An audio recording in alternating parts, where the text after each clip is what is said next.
Like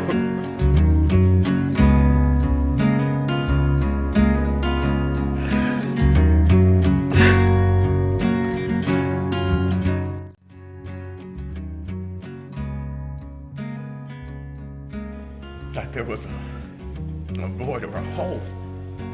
And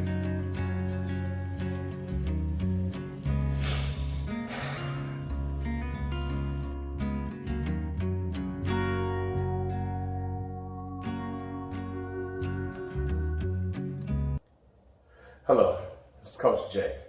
I just wanted to do a quick video. I just got off the phone with a friend of mine, and I wanted to talk about being broken, yet being okay. I actually posted an image that said that on my Instagram maybe a few weeks ago. But this conversation just reminded me yet again how there are aspects of life that we cannot control. We cannot. There are things that are going to happen, and we have to get through them the best way that we can. And while we're going through them and getting through them, we may have people that support us, people who don't support us, people who love us, people who almost stand back on the sidelines and are like, well, that's what you get. There are all types of people around you. But even the people who love you, that want the best for you, sometimes can be almost too loving too soon, because they want you to get over what this is. They don't want you to hurt. That's a very loving act. It is. And if they could take the pain away, I know that they would. However, what I need for you to understand is that it is okay not to be okay. You can stay in that space for the time that you need to. I'm not saying you don't ever come out of that space, because you being the person that you are, you knowing who you are as an individual, when you were happy, you know what that feels like. Keep that memory in mind and know that it will come. It will come back to you.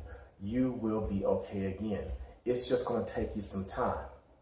But while you're going through that process, because it is a process, especially depending on what it was that knocked you back, know that it is okay not to be okay. You don't have to be perfect all the time. You don't have to be perfect, period. No one's ever asked any of us to be perfect. That is a condition that we place upon ourselves, which is actually impossible to reach.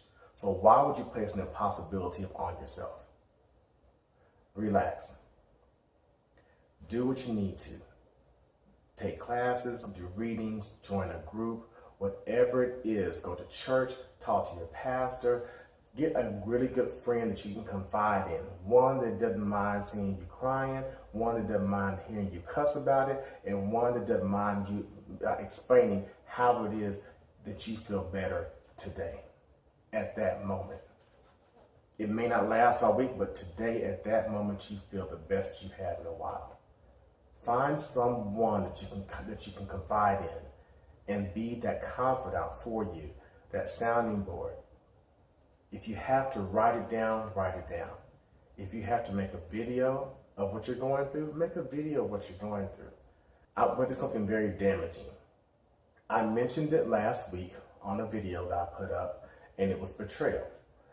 I actually started doing videos because for some reason I wanted to videotape the epiphanies that I had, because I was on like this growth curve. I was in a good space, but I was on this growth curve. I was reading and doing and journaling and doing these things for whatever reason. Then all of a sudden, boom, betrayal happens. And using the videos, I had no idea what I was going to do with them. Still don't.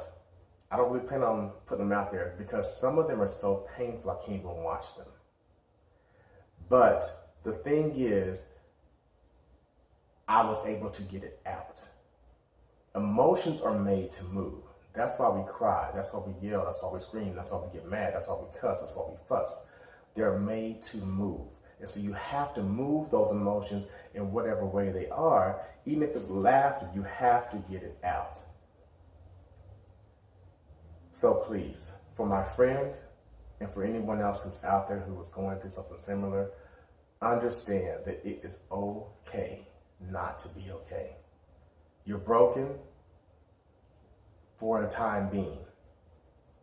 But what you need to see, this is a way of actually opening you to new possibilities, to a new way of seeing yourself, to a new road of strength.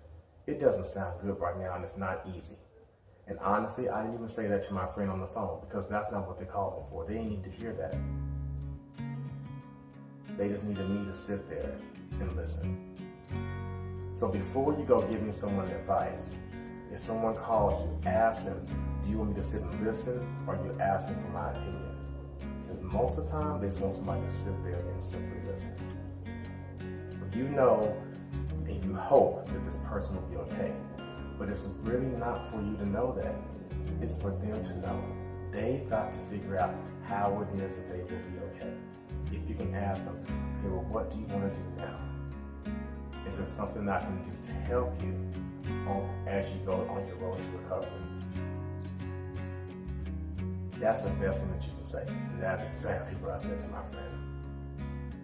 I love you very much. I thank you once again for letting me just shoot this impromptu video. I just shot a video, but I got a phone call and it just sparked something in me, and I just wanted to say it. All right, thank you so very much. Have a great day. Please subscribe to me.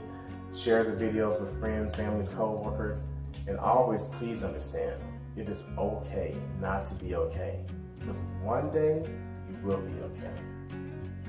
Keep moving forward.